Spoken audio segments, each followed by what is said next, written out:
I lost my father when I was 13 years old.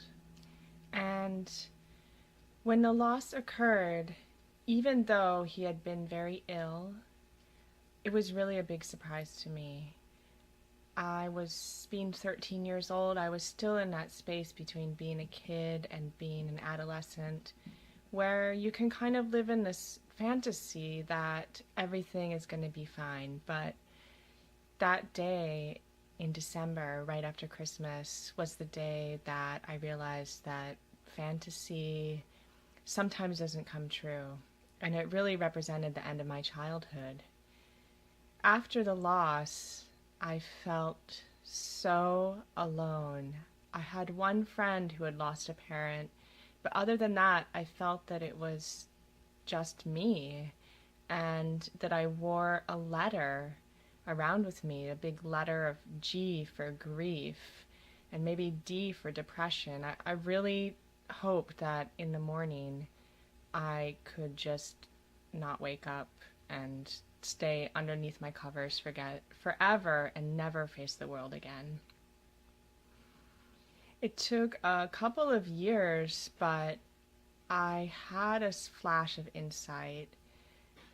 My father really didn't live long enough to fulfill his dreams. He wanted to be an entrepreneur and have his own business, and that was cut short. And I got this flash of inspiration that I wanted to be an artist and work in metal.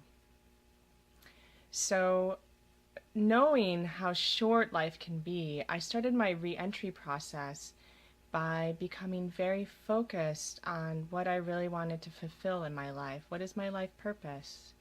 And through that, I began to use the therapeutic jewelry making class, making art, and just the process of it was very therapeutic for me. And it also allowed me to step into the world because other people were reacting to what I was doing. I was creating something new, something beautiful in the world that other people related to, and it kind of gave me this outstretched hand that I could grab onto and reconnect with other people again after so many years of being so isolated.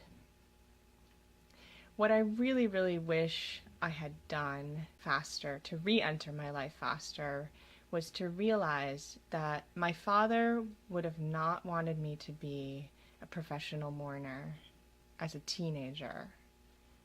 He wanted my life to be fulfilled and full of love and full of opportunity. And by staying closed off and staying in the waiting room, as Christina calls it, I didn't allow that to happen. And even into my adulthood, I still held on to part of that waiting room. It was a retreat for me to go back to this isolated state where my dreams couldn't come true. So I really wish that I had realized that sooner, that the person we have lost does not wish us to devote our lives to mourning them. They really don't. And for anyone who's going through this right now, who's experienced an emotional loss, I hope that you will look for those doors out of your waiting room. And I hope you'll know that all of us humans have all been touched by loss. And even if you feel so isolated, you can always find somebody that has gone through a loss and has re-entered their life to give you a helping hand. And most of all, I want you to know that I believe in you.